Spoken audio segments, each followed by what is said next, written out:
It's only a matter of time before something has to give in the silver market, and I'm referring to the price of the metal making a turn in another direction, mainly up, as we need to see that move consistently and persistently. We're going to talk about that turning point in this video as we explore.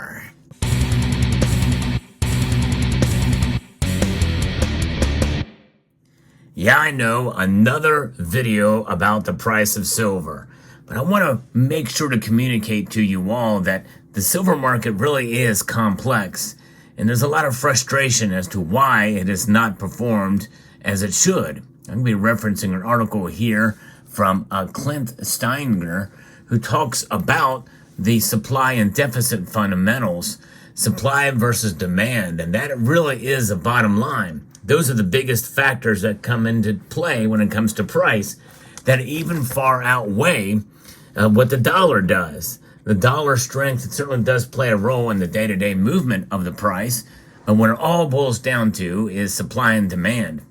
We know silver has languished despite its persistent structural deficit between the supply and demand. It's increasingly difficult to find and produce, while demand continues to rise. None of this has seemingly been reflected in the price, at least to a great degree. However, we look at where we were before inflation set in and where we are now. Silver has performed. It just has not been to the satisfaction of many of us. That is the big difference here. And until we see that performance, well, we're just kind of spinning our wheels time to time in terms of the market. But sooner or later, something has got to give. And we're going to talk about not just one, but multiple factors that will play a role there. The paper silver markets, where the price is set, essentially, have been stuck in a range since early 2020, save for March of that year when the prices plunged below $12 an ounce. Then we saw true separation between the physical and the paper markets.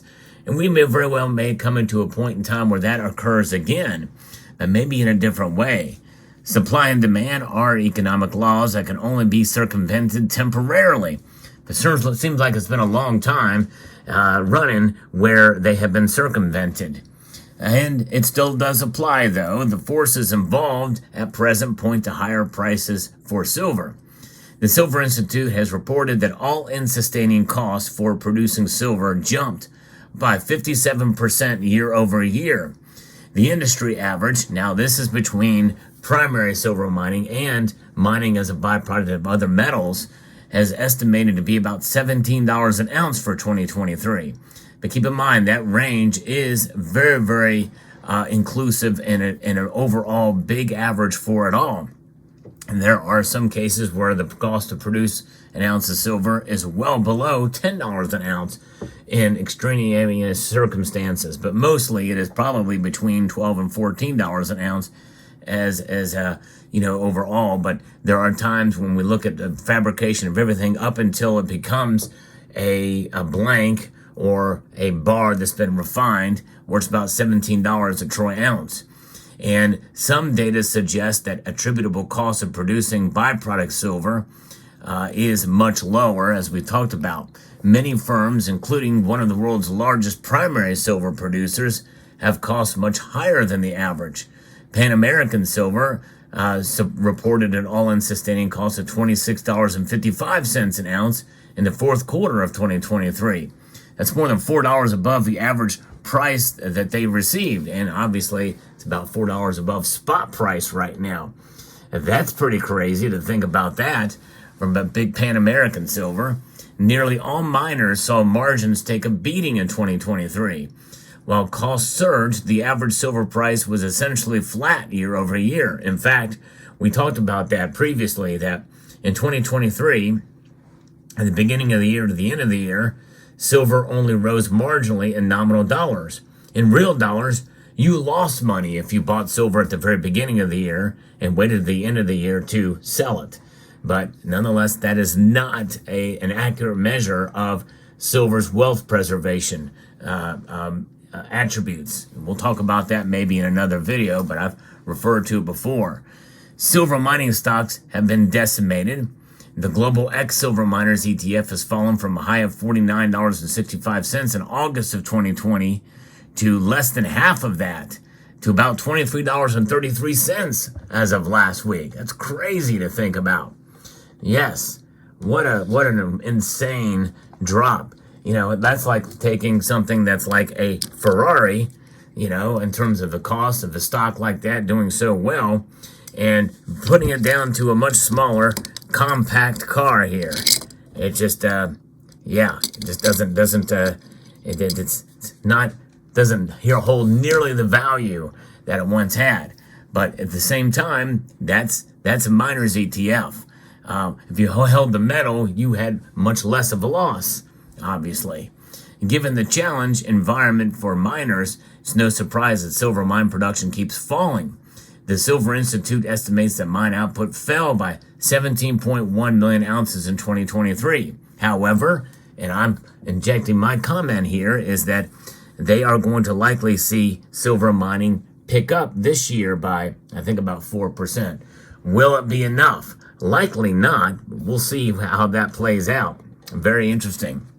And given the challenging environment for miners, it's no surprise, of course, and we know that demand has moved significantly higher since 2020. No question about that either. The deficit between supply and demand was 140 million ounces in 2023. When you add the deficits in 2021 and 2022, the total is 474 million ounces.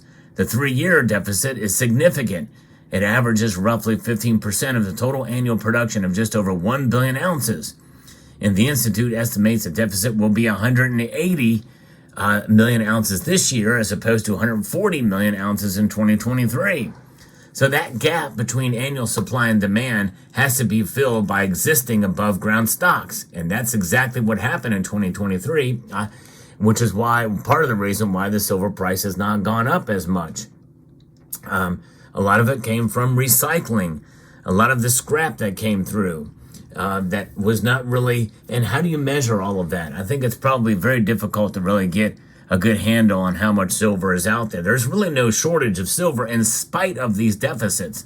A lot of people really don't understand that, but when they come to the grips of the reality of the fact that silver can be found out there and recycled, and it has been, well, it really puts it into perspective here.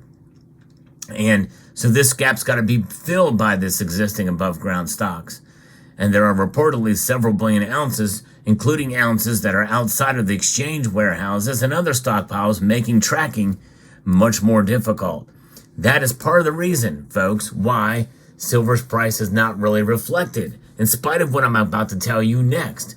By the way, if you enjoy content like this where I give you the latest news and analysis on silver's price, I hope you will consider pressing that like button down below and subscribing to the channel if you haven't done so already. Now, the steady decline of COMEX vault inventories has been well covered, really, and on this channel and other places.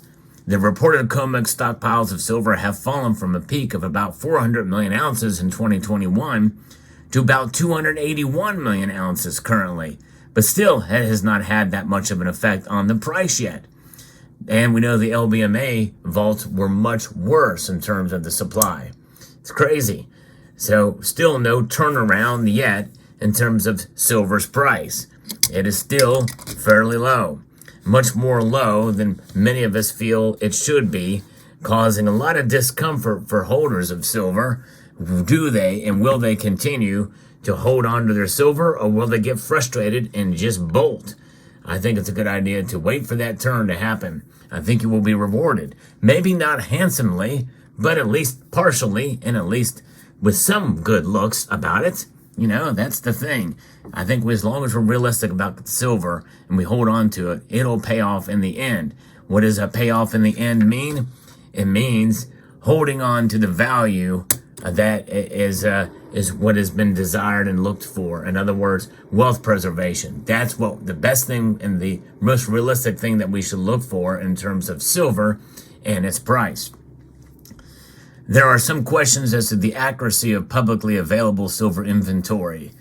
Now, some argue that J.P. Morgan Chase, who acts as both the custodian of the 100+ million ounces held by the iShares Silver Trust, the SLV, and about 130 million ounces of the COMEX silver is reporting some silver bars in both places. And that commitment of traders report, well, a lot can be taken from that data, and it's hard to interpret and analyze. And we don't know exactly how accurate it is because of the reporting here by Mr. Signer. I think that's a very interesting point that he makes here.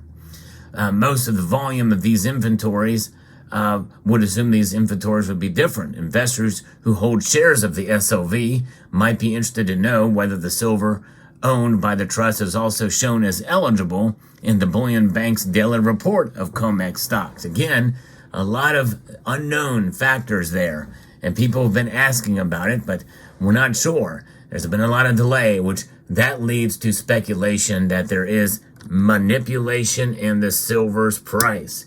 That's right. And in the end, what rules over everything? Well, it's the dollar. It's the price. That is what so many people focus on in terms of silver. Sooner or later, the price will catch up to the value of the metal. I don't think it's there yet. I feel it's undervalued.